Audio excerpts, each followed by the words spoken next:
오늘도 온라인으로 주일 예배를 드리시는 여러분을 그리스도의 이름으로 축복합니다. 내일 모레가 우리가 살고 있는 이 미국의 선거일입니다. 대통령뿐 아니라 연방 상원의원, 하원의원, 그리고 각 주의 의회, 시장과 군수, 판사 등 많은 공직자들을 선출하게 되는데, 하나님께서 미국에 자비를 베푸셔서 겸손하게 하나님의 인도하심을 구하며 정직함과 선함으로 이 미국의 국민들을 섬기고 이끌어갈 그런 경건한 인물들을 각계각층에 하나님께서 많이 세워주시도록 우리가 함께 기도해야겠습니다. 우리는 소수민족 이민자들이고 또 우리의 자녀 손들이 이 땅에서 아시안계 이민자의 얼굴을 가지고 영원한 이방인의 모습으로 이 땅에서 살아가야 합니다.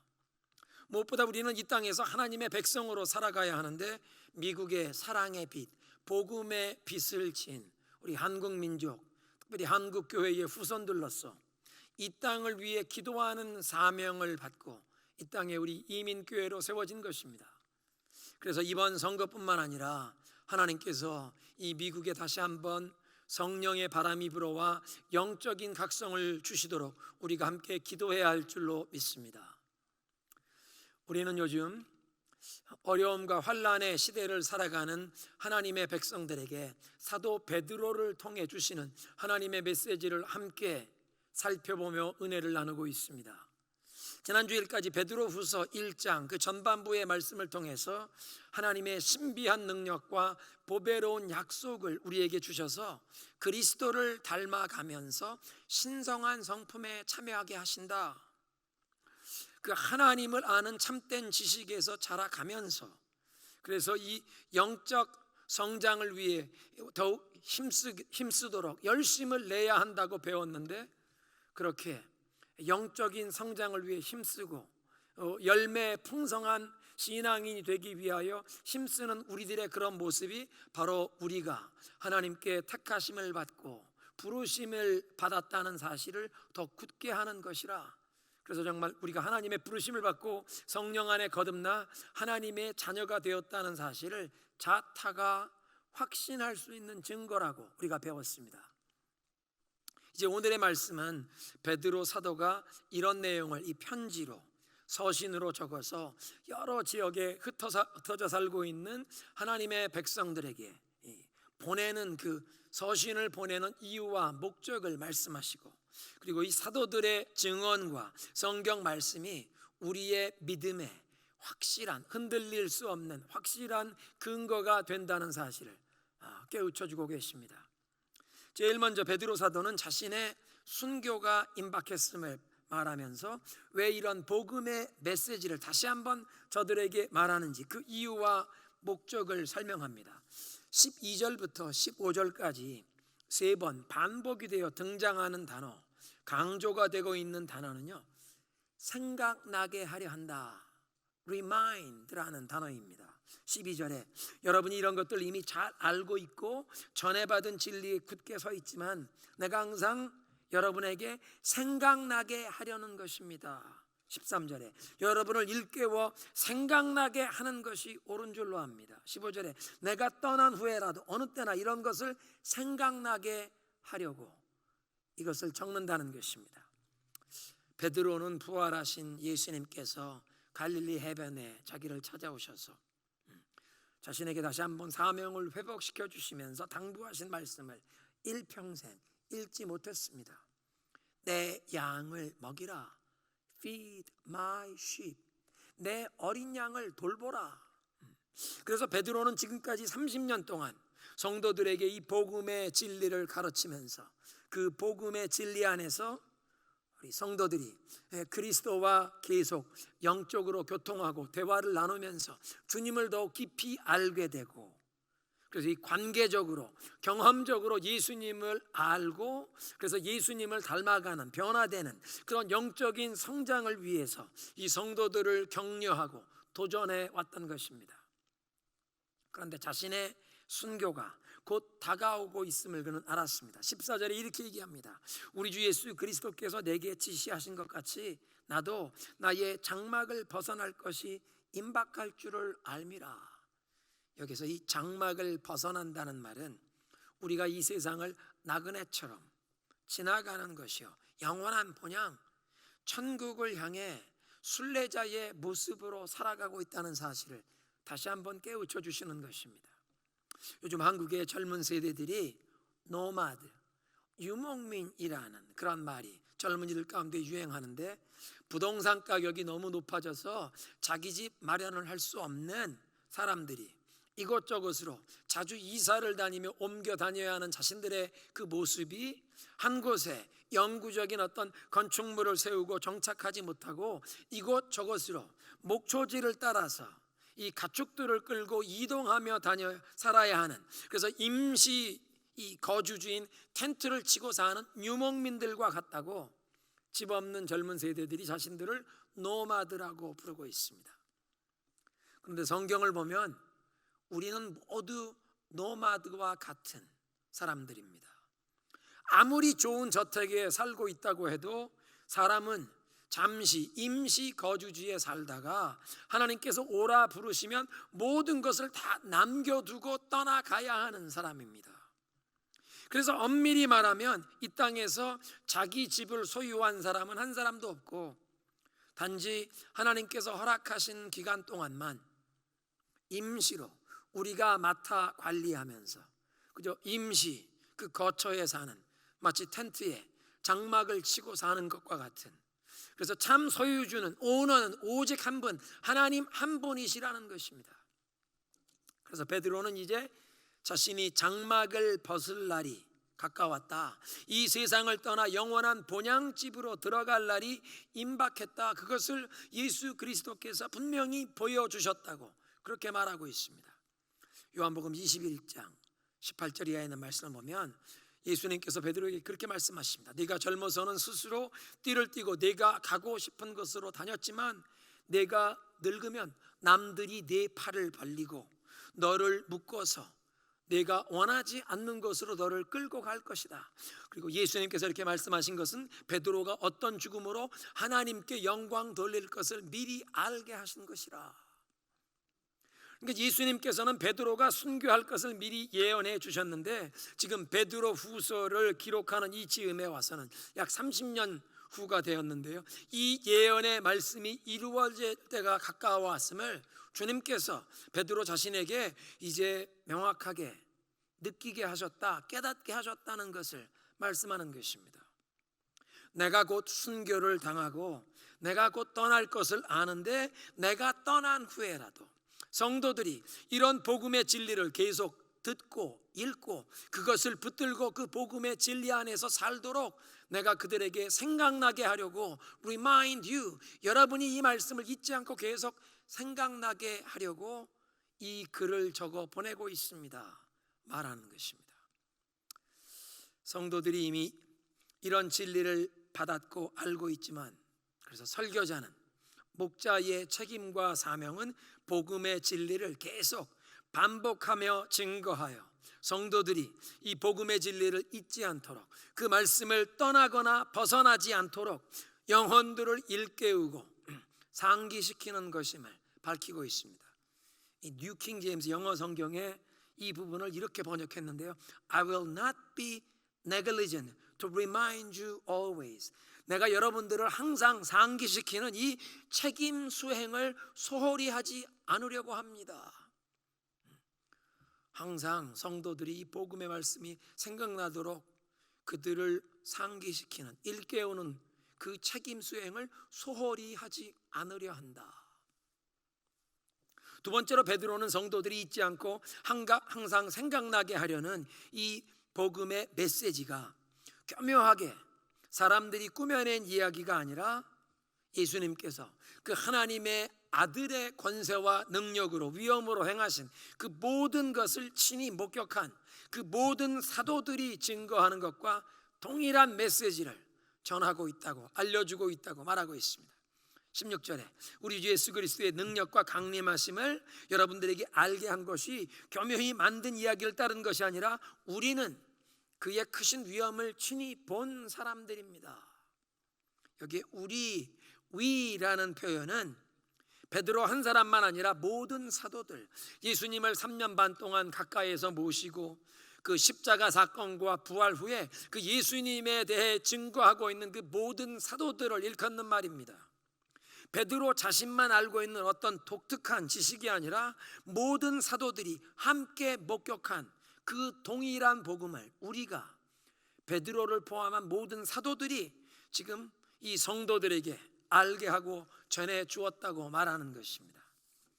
여기서 사람이 교묘히 만든 이야기라는 말을 헬라어로 mythos, myth, 신화들이라는 말인데요, 복음이 사람들이 만들어낸 픽션이나 신화가 아니라는 것입니다. 실제적으로 일어났던 역사적인 사실이라고 말하는 것입니다. 성경의 내용이 신화가 아니라는 것입니다.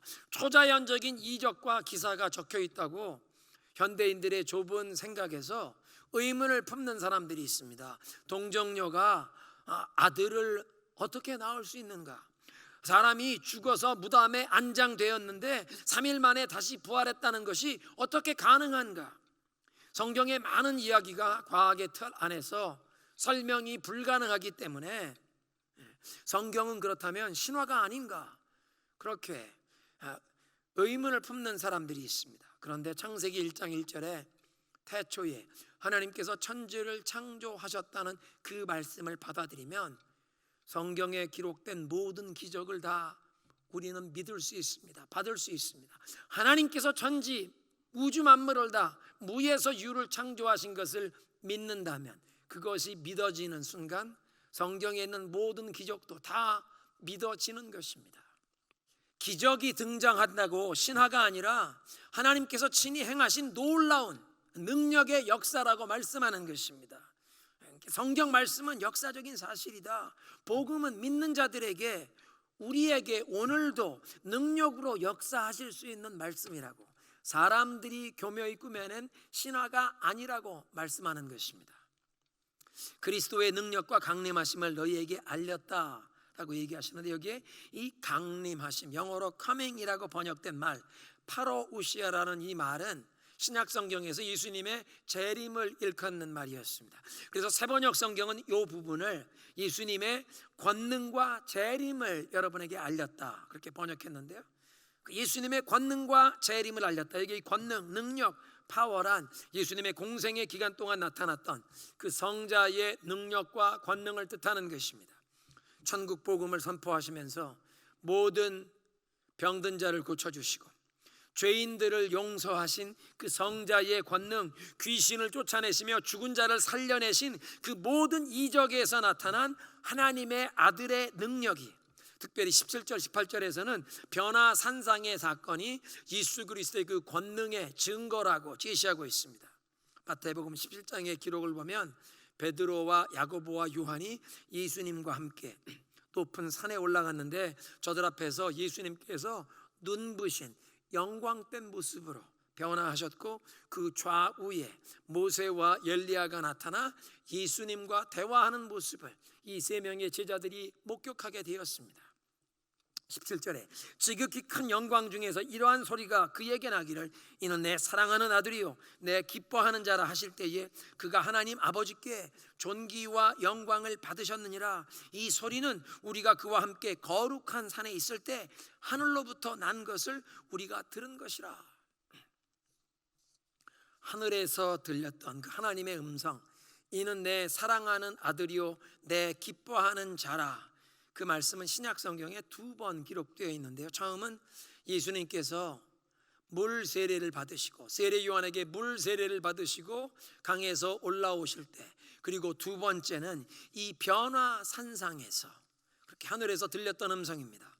그런데 구약 성경을 보면 하나님께서 너는 내 아들이라고 하신 말씀이 시편 2편 7절에 기록되어 있고, 내 마음에 기뻐하는 자라는 말씀은 이사야 42장 1절에 나옵니다. 시편 2편을 영어로 Coronation Psalm이라고, 그 대관식의 시편이라 하나님의 아들의 그 대관식에 대한 예언적인 노래이고, 이사야 42장을 고난받는 여호와의 종의 노래라고 그렇게 부릅니다.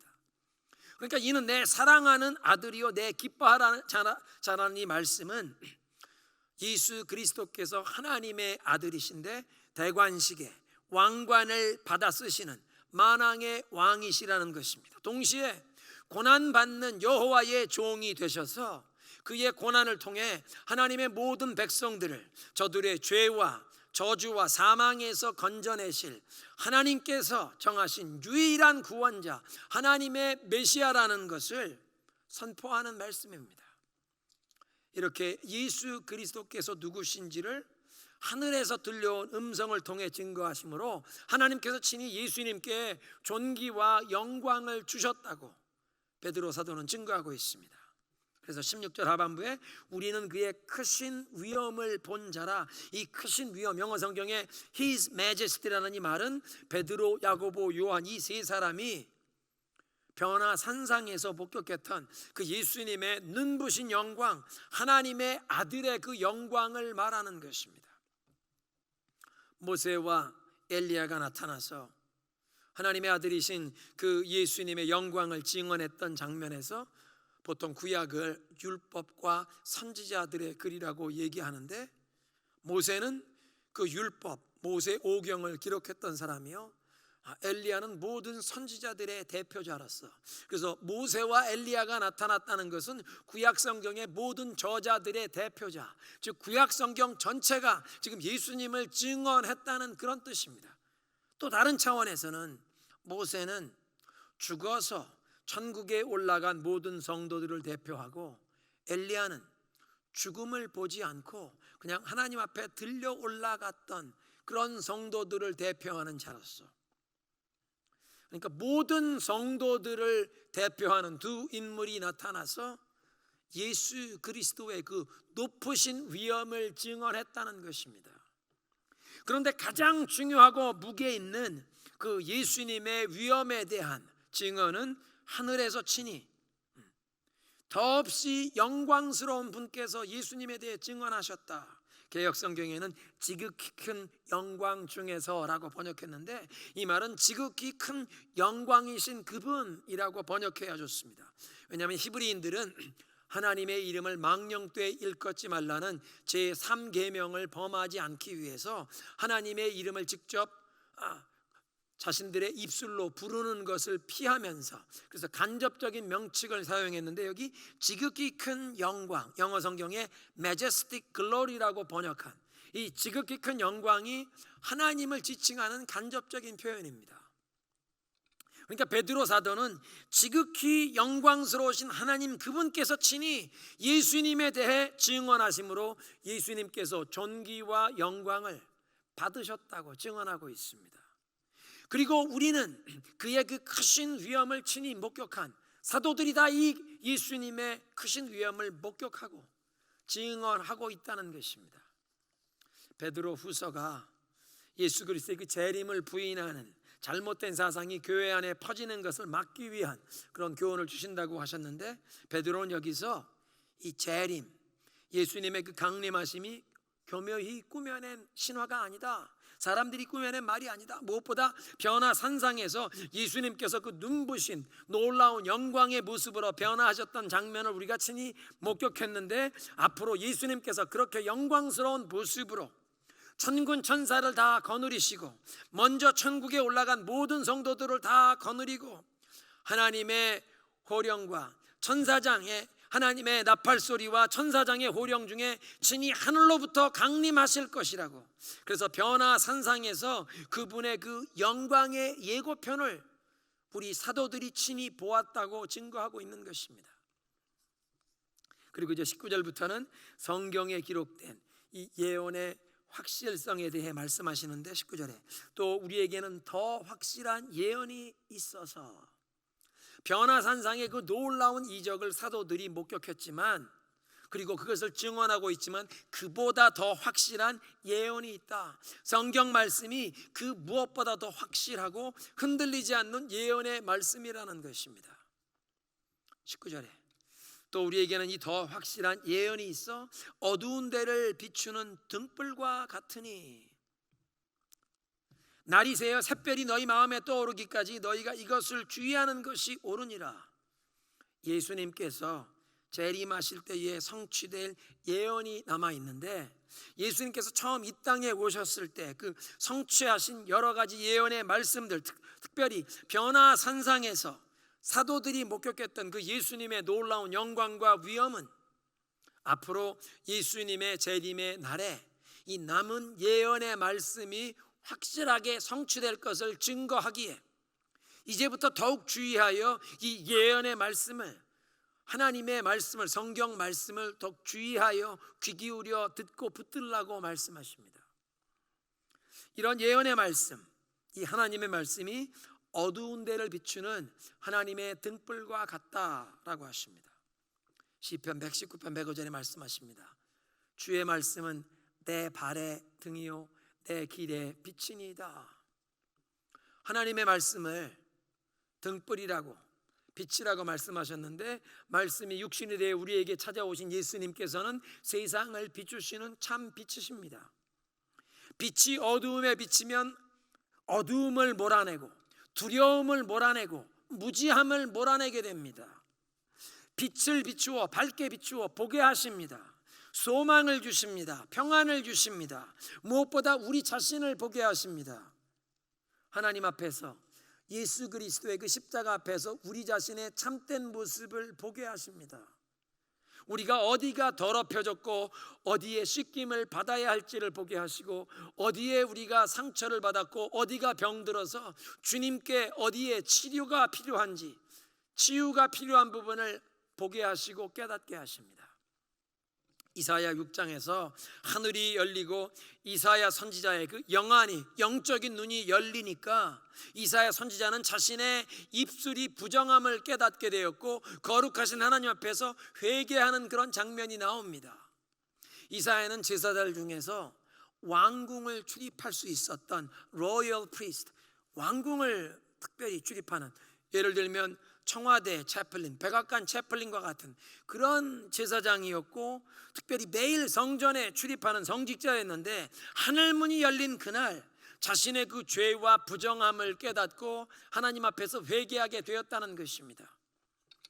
예수님께서 말씀하신 것처럼 우리들은 남의 눈 속에 있는 티는 잘 보지만 내 눈 속에 있는 들보, 큰 기둥은 잘 보지 못합니다.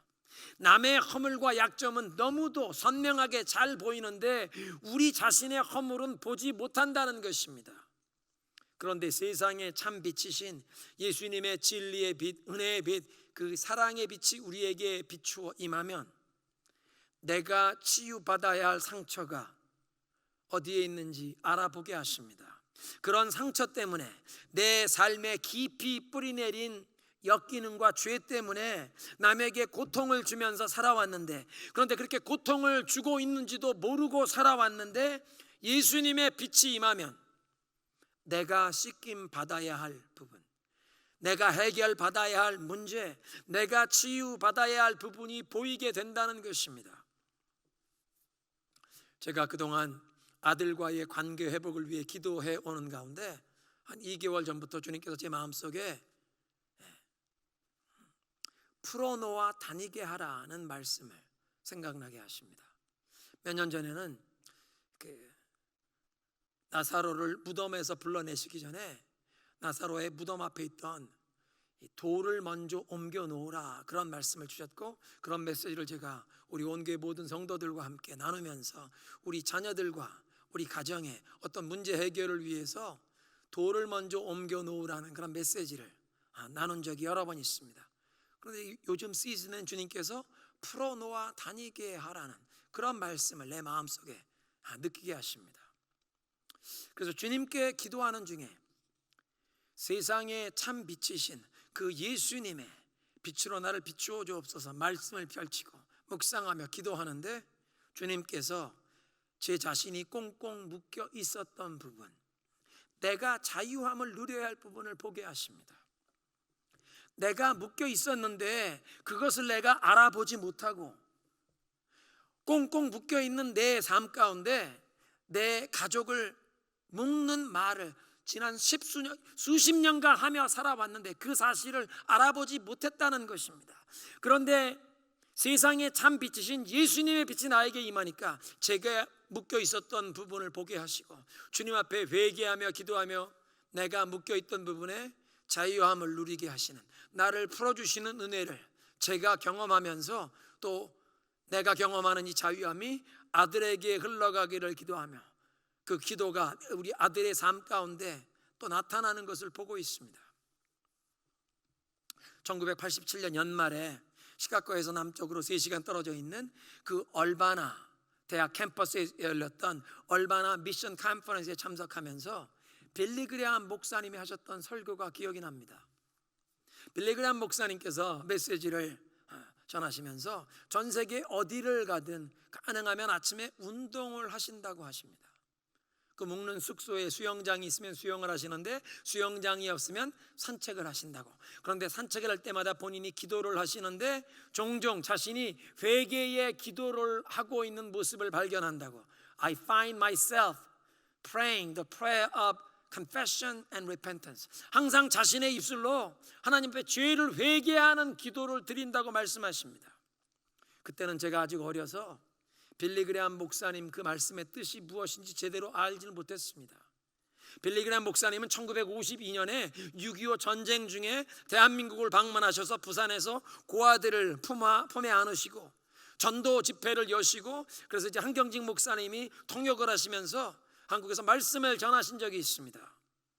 1950년대부터 1987년 12월 말이니까 최소한 37년 이상을 전 세계를 다니며 전도 집회에서 하나님의 말씀을 전하신 훌륭한 하나님의 종이신데, 자신이 전도 집회를 위해 방문하는 도시에서 아침에 산책하며 기도할 때마다 회개를 하시는, 회개의 기도를 하신다는 말씀이 이제야 제가 제대로 그 뜻을 깨닫는 것 같습니다.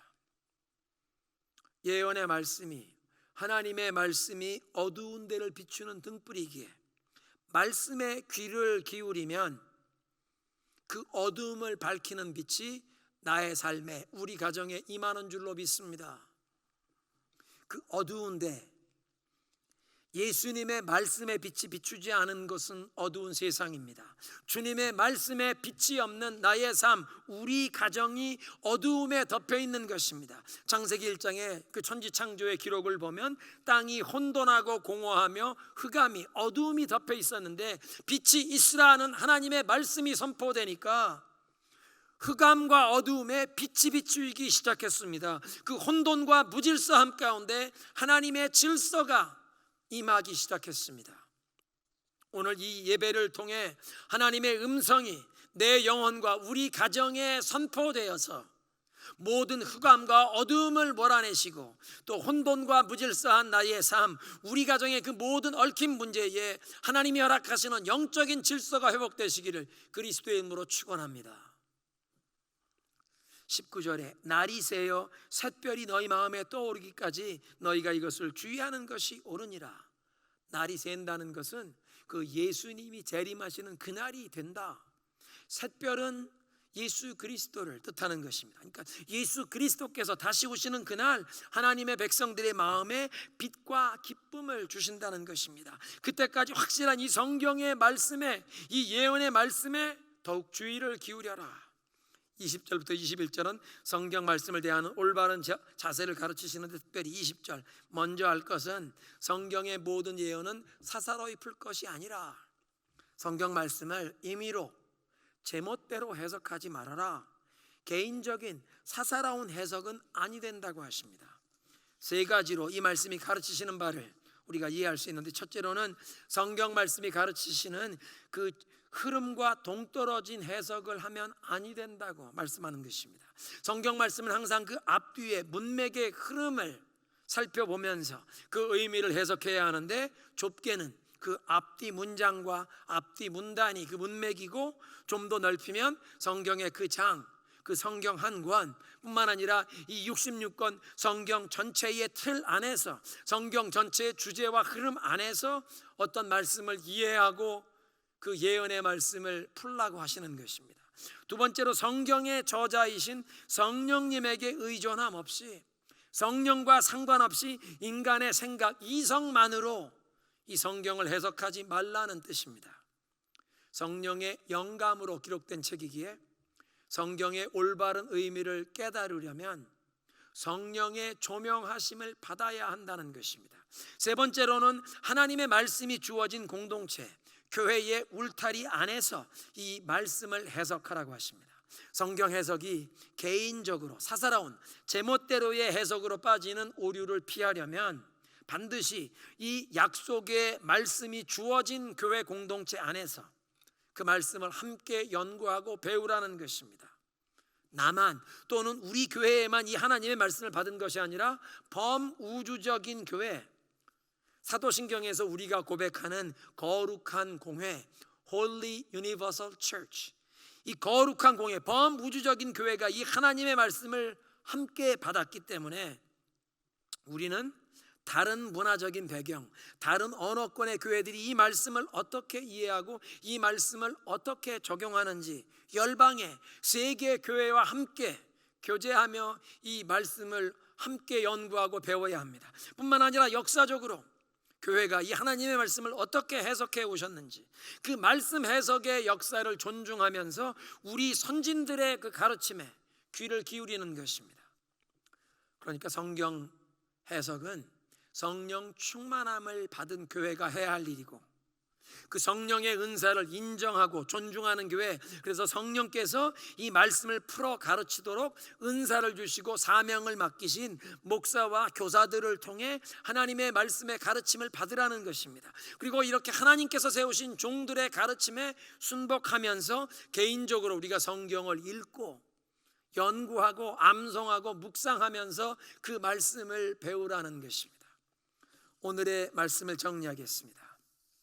베드로는 자신의 임박한 순교를 앞두고 우리가 성도들이 이 복음을 잊지 않고 항상 붙들고 그 말씀 안에 살아가도록 이 하나님의 말씀이 생각나게 하려고 우리에게 이 베드로 후서의 메시지를 주신다고 말씀하십니다. 두 번째로 사도들이 전한 복음은 사람들이 교묘히 만들어낸 이야기가 아니라 신화가 아니라 예수 그리스도의 그 능력과 위엄을 친히 목격한 사도들이 증언한 것이라. 예수님께서 그 존귀와 영광을 하나님께로부터 친히 받으셨는데 그 변화산상에서 하늘의 목소리로 하나님께서 친히 증거해 주셨다. 그 영광의 모습으로 하나님께서 친히 재림하실 것이다. 이는 내 사랑하는 아들이요 내 기뻐하는 자라 하나님이 증거하셨는데 하나님의 아들 만왕의 왕이시요 고난받는 여호와의 종으로서 우리 하나님의 모든 백성들을 죄와 사망 이 모든 저주에서 구원해 주실 그 예수님이심을 하나님께서 증언하셨고 이제 그 예수님께서 확실히 재림하신다는 것입니다. 그리고 마지막으로 놀라운 이 이적들을 통해 사도들이 체험하고 목격했지만 그보다 더 확실한 예언의 말씀, 성경 말씀을 이 하나님의 말씀을 우리에게 주셨다는 것입니다. 그래서 우리는 이제 이 하나님의 말씀에 귀를 기울이는 것입니다. 하나님의 말씀이 우리의 어두움을 밝히는 등불이라고 하십니다. 나의 어둠을 밝히시고 씻겨 주시옵소서. 치유함 받아야 할 부분을 알게 하여 주옵소서. 풀어놓아 다니라고 말씀하시는데 내가 꽁꽁 묶여 살아왔던 부분을 보게 하시고 주의 말씀으로 성령의 역사로 나를 풀어주시고 이 풀리는 역사가 나의 삶에 우리 가정에 흘러가게 하여 주옵소서. 우리의 삶, 우리 가정의 이 모든 어두움을 몰아내시고 우리의 삶의 모든 혼돌과 무질서를 몰아내시는 이 하나님의 영적 질서가 하나님의 살았고 운동력 있는 말씀을 통하여 오늘 나의 삶에 우리 가정에 임하게 하옵소서. 우리 시간 다 함께 기도하시겠습니다. 우리가 이 하나님의 말씀을 복음을 잊지 않고 항상 붙들고 살라고 베드로 사도가 말씀하십니다. 우리에게 전해주신 복음의 말씀, 사람들이 만들어낸 이야기가 아니라 사도들이 친히 목격한 또 하나님께서 친히 하늘로부터 증거하셨다는 것입니다. 예수님께서 변화산상의 그 영광된 모습으로 변화했던 것은 앞으로 재림하시는 날 그 예수님께서 그 영광의 모습으로 반드시 오실 것이다.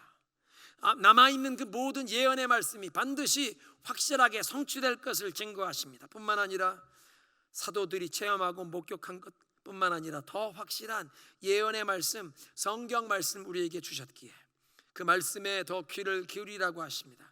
하나님의 말씀이 임하는 곳에 어두움을 밝히는 등불처럼 어두움을 몰아내시고 모든 혼돈과 무질서에 하나님의 질서를 허락하십니다. 하나님, 나의 삶에, 우리 가정에 이제 주님의 말씀, 어두움을 밝히시는 이 말씀이 임하여 하나님, 내가 치유함 받아야 할 부분을 보게 하옵소서, 씻김 받아야 할 부분을 보게 하옵소서, 꽁꽁 묶여있던 부분을 보게 하시고 풀어놓아 다니게 하시는 역사가 주의 말씀으로, 성령으로 임하게 하옵소서.